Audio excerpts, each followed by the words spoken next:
What? Oh, just about finished. Just making her pretty. This has been a 3-year journey. Crazy enough. Didn't know that we were gonna finish, to be quite honest with you. But here we are.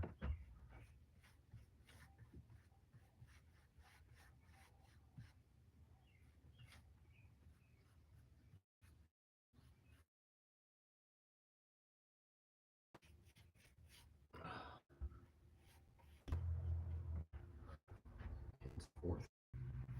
If he's building the cabin.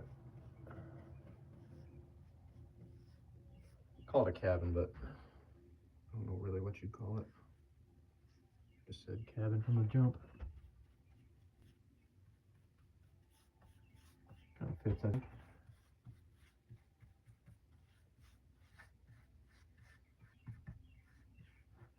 Just painting. Not very monumental content, but it's a moment for sure, because she's just about done. I am so excited to be finished with this, to be quite honest with you. It has been a journey, that's for sure. And I don't know if people watching my stuff think, oh yeah, I mean, that guy knew how to do all that stuff before he built it. That's not true. I had no somehow. I will say,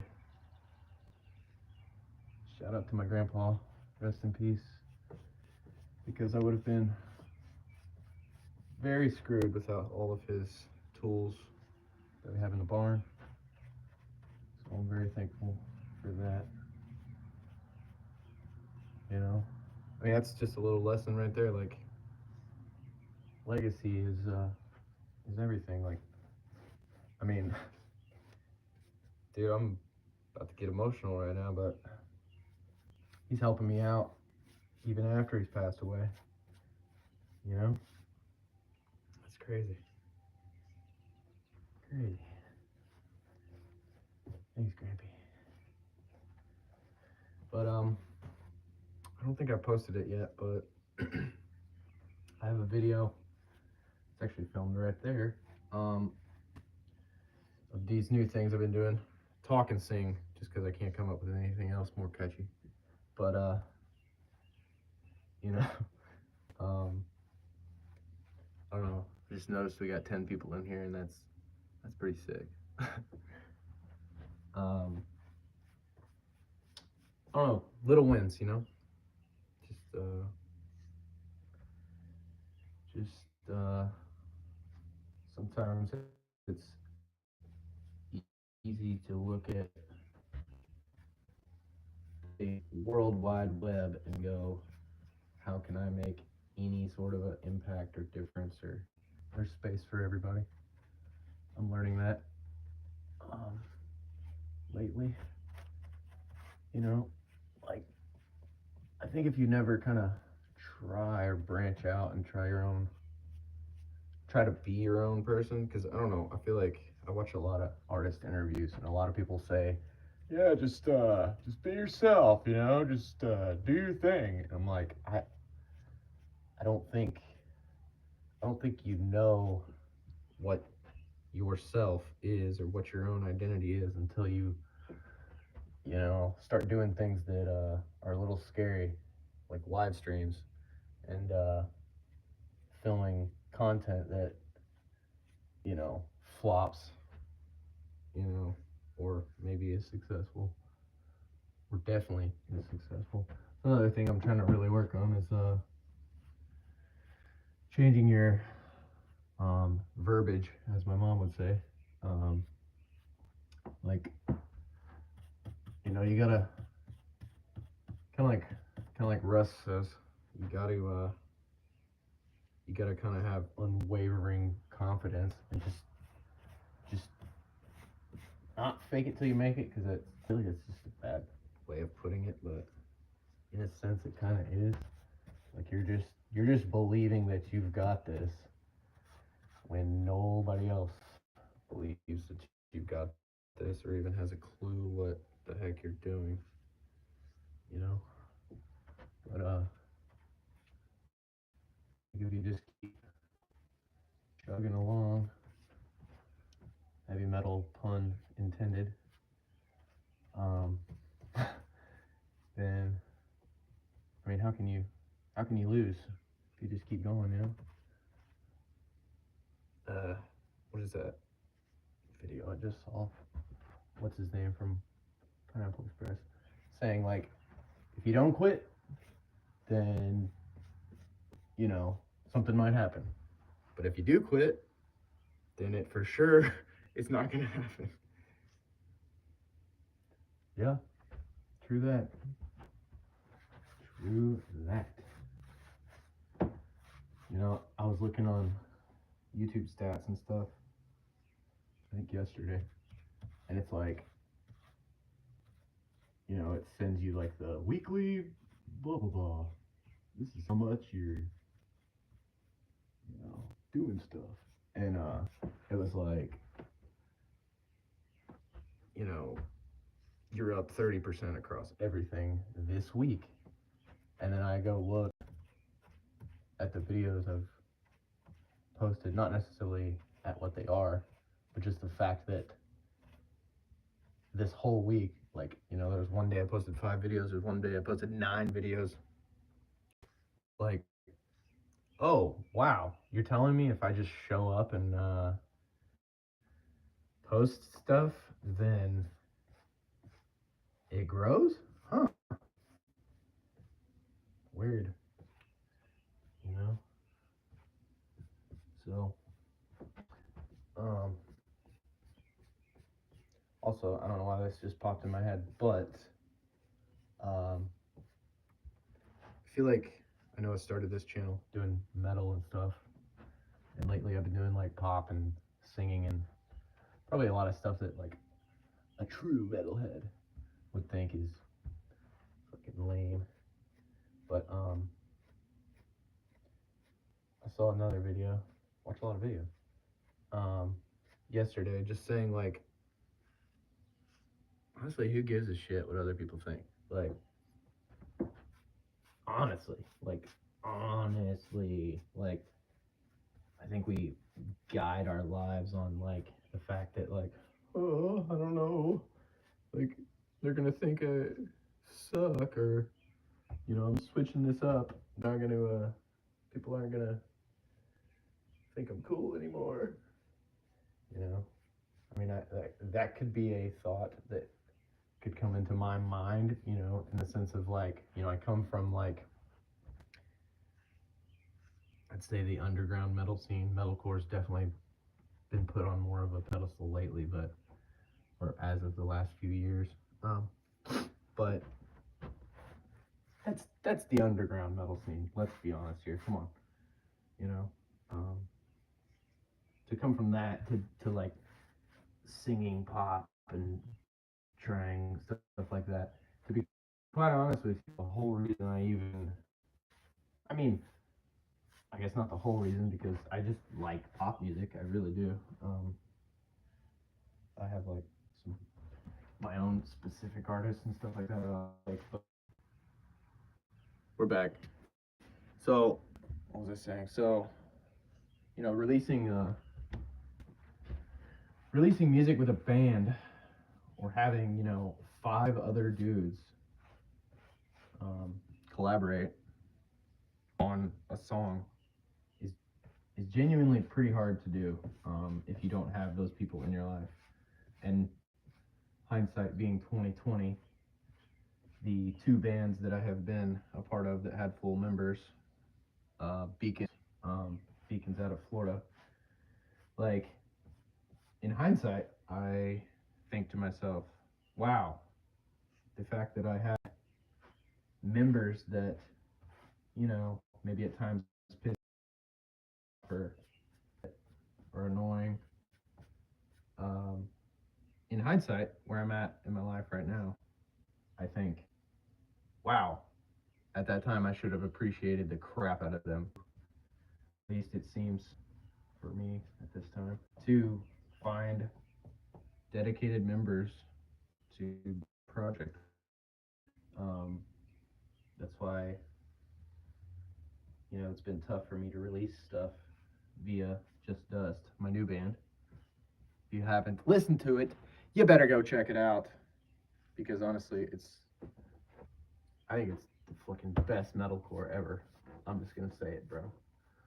Um, I love it. It's like um, Alice in Chains vocals. I've heard that a couple times. That's the biggest compliment ever. Shout out Lane Staley, rest in peace. But am I still in this thing?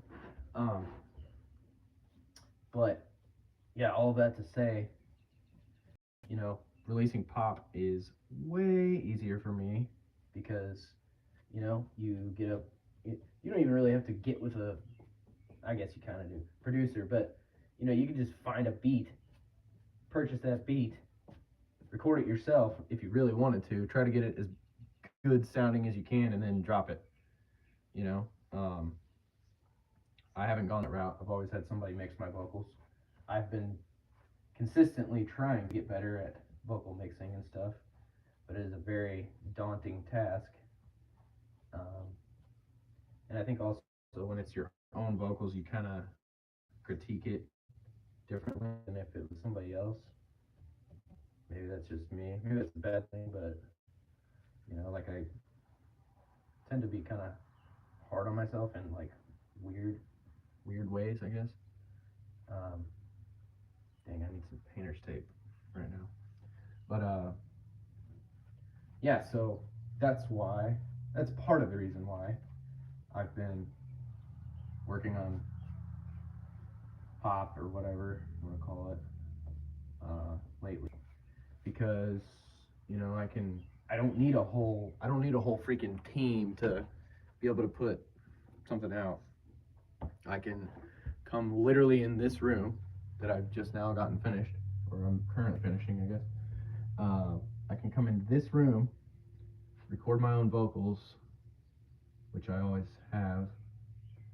Um, Actually, to speak on that, there was one time in my life where, actually, that's not true. There was one time, I guess, more recently.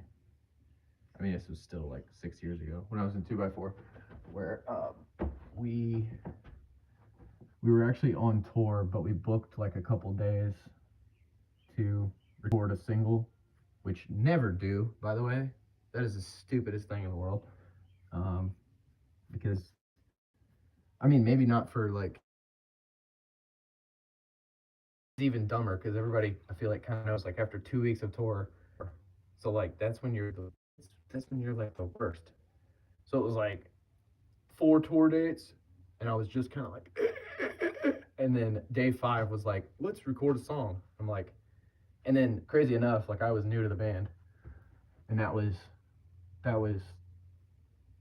like a little bit of, I don't want to say trial by fire, but shout out my little ones. But kind of a trial by fire of, all right, look what this guy's got. And then I'm like, dude, I'm coming into this like shot, not ideal for sure. But anyway, I'm good at tangents if you haven't noticed. So we were recording a song on tour, and the dude's very renowned, big producer and stuff, and I won't drop the name, but like I just didn't. I think it was like the first time that I didn't have a hand in years, at least, on recording my vocals and sitting at the computer and being like, nah, this take, that take, da da da. And I was just standing at the mic with the producer and him telling me, nah, new take, nah, do a little bit at the end, da da da. And I maybe I'm being closed minded, but I absolutely hated it. Like, And then also there was takes where I knew I had emotion in that I liked, and that was what I wanted from that take. And he'd be like, nah, redo that. I'm thinking like, and we're 10 takes in on one line. I'm like, this is this is too much. So another thing to direct back to the pop stuff, like, you gotta stay in your own lane and do what makes you happy, because other people are always gonna be finicky and just all over the place, and maybe they're consistent, but they don't consistently line up with what you want. So it's like, well, this is never gonna work. So I don't know. That's why there's a couple reasons. Um, I wanted to write better songs. I wanted to get more reps in writing songs, and I don't know. I like making a lot of different things. Like, I feel like there's not very many artists that are literally trying to rap, do some pop stuff, and then also do like tunnel vocals and stuff. Like, I feel like that. You know, honestly, who comes to mind? I mean, Left to Suffer, Taylor Barber, shout out the boy. I mean, I guess like maybe kind of Ronnie Radke. Um, I don't know, like there's just not very many people doing that. So I don't know. I think it's fun to switch it up, try some different things, make yourself more broad, um, more I guess more accessible also. And I mean, maybe not even just for that, like just just doing what you want to do. Like, I mean, at the end of the day, like that's really all that matters. Like, we're here and then we're gonna die, so why not um, just do what you want? I think a lot of people also rely too much on. I'm gonna move you. Rely too much on like other people's like opinions for sure, but other people's like guidance. Sometimes I'm guilty of this where I'm like, okay, I'm close with this person, or this person's my friend or whatever. Um, I need their opinion of what I need to do. And it's like, you've been on your journey 30 whatever years, or whatever, however old you are. They don't know. You're coming in at a blip of a second to be like, what should I do? You know, like, it just. I mean, when you kind of word it like that, it just seems like a bad strategy. So, not to say that people can't be very valuable and give you good opinions and good feedback. I would say, maybe not opinions, because an opinion is like a butthole. We've all got one, as the old saying from Missouri goes. All right, we're moving again. Oh god. But all right. How does it look? It needs a little more TLC out here. I think I'm gonna do this. Bear with me. Shit.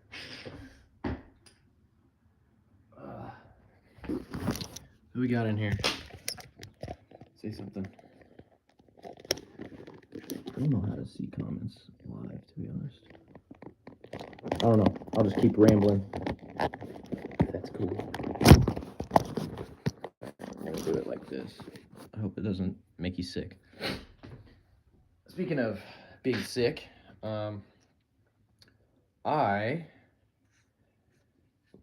story time. I was living in Idaho. At this point, I guess it's been 8 or 9 months ago, something like that. And absolutely beautiful state, by the way. If you've never been to Idaho, I think a lot of people have the same response when I say I lived in Idaho. They're like, I never even heard of it. Like, what do you mean? Where's that even at? And I kind of thought that too, but um, it is a phenomenal state for sure. Like, literally so gorgeous. The people are some of the nicest people I think I've ever met. Uh, but anywho, um, lived in Idaho for about 6 months, and I was living in my car. Crazy enough, you might have seen some of my reactions at that time, and I was literally in a car, and I was kind of pleasantly surprised at how many people didn't go, wait, what the fuck? Are you in your car? Not a, I don't, at least that I saw, not a single person said that, which was kind of insane. Like, maybe nobody sees my stuff, or maybe people were just trying to be nice. Like, damn, this dude's fucking homeless, but he's posting on YouTube. Like, get your priorities right, bro. I don't, I don't know if it was that, but nobody said anything, which I thought was kind of strange. I'm like, if I saw a dude in a clearly in a car, freaking reacting to spite, I'd be like, get yourself checked in, bro. But anyway, yeah. So I had made up the decision to to do that, and I was like, you know what? I'm committing to 6 months. I'm just gonna do it. Like I don't want to say man up because I don't know that that's what I don't know I don't know that that's what I did, but I did it. I can tell you that. And man, it was a humbling experience for sure. Um, it was also, oh God, I learned a lot of lessons. Once again through all of this stuff. But anyway, so I was working at a job where I did gutters, um, and shout out Premier in Coeur d'Alene. Anyway, I was I was doing gutters, and I don't know. I think it was like day. I don't know. I only worked there maybe a month, and was enjoying it, learning a lot. It was fun. I was outside. I was like, all right, this is pretty sick. I like it. I was still working on music, so that kept the balance, kept me happy, you know. And so we're up 3 stories on these ladders. Me and my lead, the guy that's like telling me what to do, and my ladder's here, and his ladder's like 6 feet over. I didn't realize it was 6 feet over, and he's like, he said, or no, he didn't talk to me. I was like, oh, I'm gonna grab that because it's right there, and I was trying to grab his drill from his ladder, but I swiped at it to try to grab it because I thought it was like a foot away, 2 feet away, but it was like 6 feet away, and what I realized had kind of happened was I was having vertigo, which is like dizziness, like really fucking bad. And I was 3 stories up holding onto a ladder, like, and just, oh my God. It was like I would have broke my legs for sure if I had fallen. And super grateful I did not. And but you know, me being who I am, where I freaking don't quit, don't give up. Sometimes even when I probably should.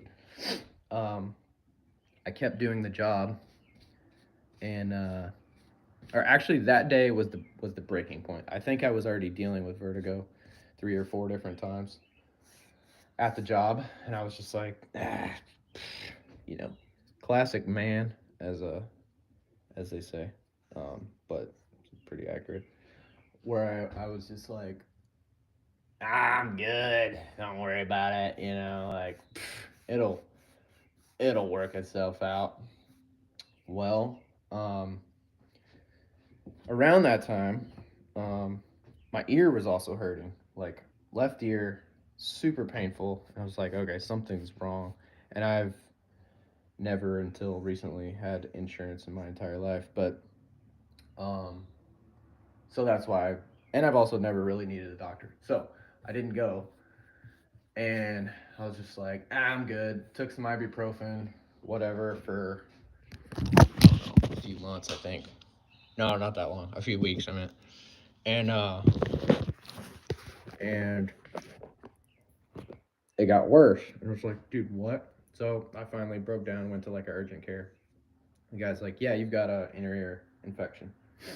Or no, you've got an ear infection. I was like, okay, cool. Gives me antibiotics. I take them. Does absolutely nothing. And then I think, but of course that takes like a month or whatever of doing it, or a week, and then it takes a month to actually kick in. So I thought I would be good, right? Um, Fast forward, I don't know, probably another month or two. The vertigo is like through the roof. I ended up having to leave Idaho and came back home. And so uh, vertigo's still bad. And then my left ear starts hurting again. And I'm like, what is going on? So, and it's like vertigo through the roof. Like I can't even get out of bed without just like spinning like terribly. And go to the doctor. They're like, yeah, you got an ear infection. I'm like, what? How is this possible? I just had one. I took a thing for it, antibiotic for it. Didn't knock it out.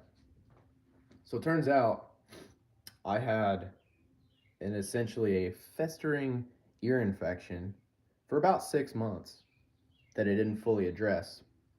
And it has taken months of studies and all kinds of crazy doctor bills that, thank God, when I got back here, I had started a job at the Postal Service, and I had insurance. I still do, thank God. Like, seriously, I would have been so boned. So, anyway, I'm still kind of dealing with it, but oh, I forgot to say the 6 months of having a freaking ear infection essentially um, internally damaged my inner ear, is what they told me.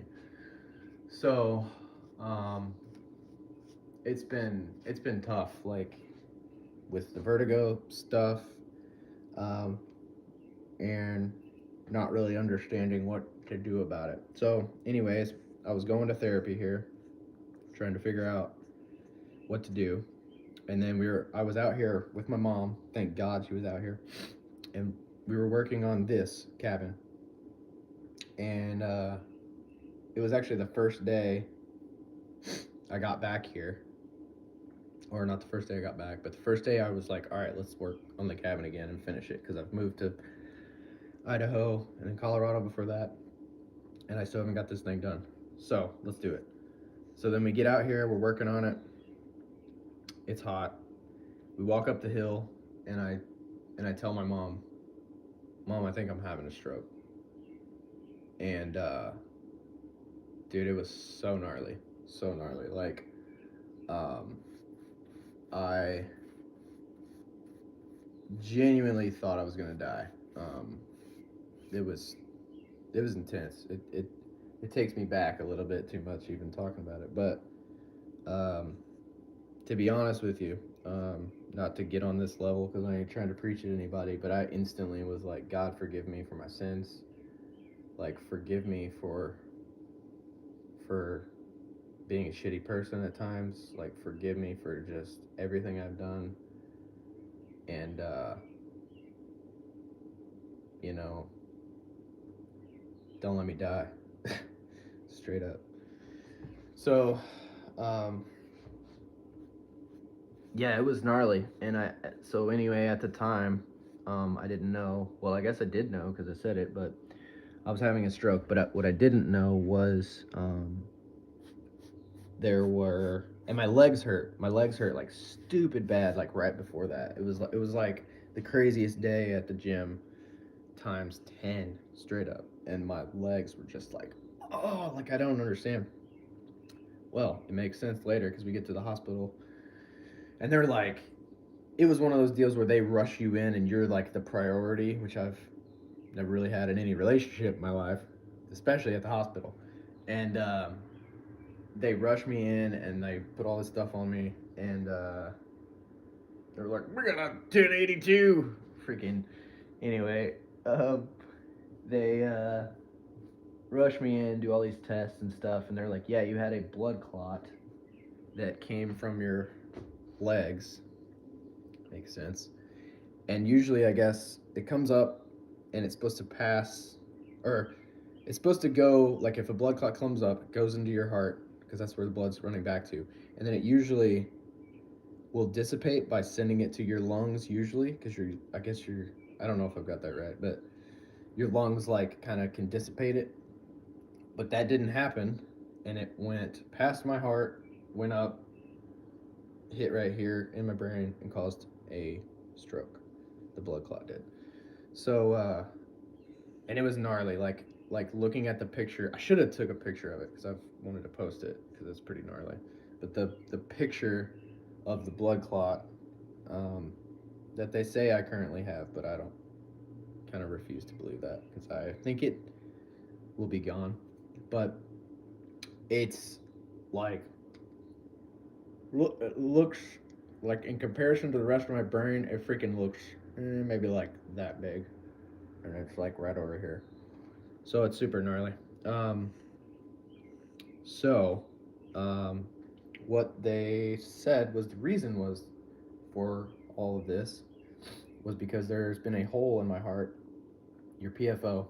It's basically like a flap that closes when we're babies, that closes a hole in your heart. And mine did not close, and so therefore that's how that blood clot came through. So, I am scheduled this month to have the procedure done to close that hole, and I'm pretty. I don't know. I'm not too bad, but I'm a bit nervous about it, I guess. And maybe that's a bit of the kickstart of like why I've been absolutely on the grind. Well, also because I'm not working and I'm just I need something to do, like purposeful. Um, so that's probably the reason for the spike in grinding and posting and stuff like that. Um, this is gonna be the cleanest freaking door ever because I stood here for 34 minutes and 58 seconds and done all of this. So, anyways, where I'm at right now is unfortunately still dealing with vertigo when I looked up right then. But still dealing with a little bit of vertigo, but I'm declaring that it's gonna go. And I have exercises. I have a physical therapist for it and all that jazz. Um, but we're working on it, and I will also have the PFO procedure fairly soon, sometime this month. I'll post updates and all that jazz. But all right, I've finished this, and this paint's gonna dry if I don't deal with it. But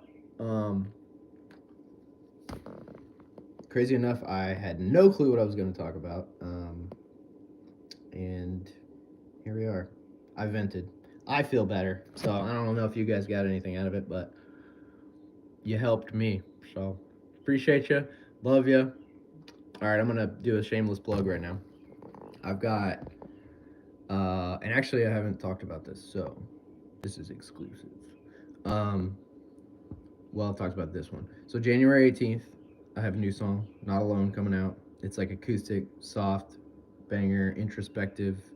Um, I'm super proud of it. I've actually had it done like 2 years. Austin Coop did the vocal mix on it. He did all the Just Us stuff and all my previous pop stuff. And then I have another song in 2 weeks coming called "Summer Bummer." That's a really fun one. And then I have another song scheduled 2 weeks after that called "Striking Matches." That's like if you've heard my song "All I Need," it's like It's like uh kind of pop rock, I guess, something like that. So, um, literally my goal, I'm saying it live right here, right now, you heard it first, is to do a song every 2 weeks, release a song officially every 2 weeks for the foreseeable future. So currently I'm basically like a month and a half ahead. So I figure if I can just keep up that momentum, there's no way I can lose, you know. Um, and I also have two other songs demoed. So technically, I guess I've got like 5 songs right now. 3 coming out officially, like on DistroKid, ready to set for release and all that, but 2 demo. So I ain't playing around. You know, I think when you almost die, I was looking at the stats of like stroke victims. Like 43% of people just straight up die when they have a stroke, which is so gnarly. 43% is a really high number. Granted, they don't usually have it at my age; they're usually like 84. Uh, but and then like 70% of the people that survive have like crazy paralysis or really jacked up things. And the place where my blood clot went was it supposedly affects like personality and decision making, which I have definitely struggled with as of late. But yeah, I think all of this whole video, I'm gonna wrap it up right here to say, like, when things in your life happen and you don't have to necessarily die, but in my case, when you when you almost die, I guess, um, you recalibrate and change your trajectory. You know, because I was working a job that I didn't like, and it was not benefiting me. And now I'm out here painting, um, and talking to you nice people. So I appreciate the love. If you're sick of seeing my stuff, you better just unfollow now because I'm about to double down, baby. Love you guys. Catch you later. Peace.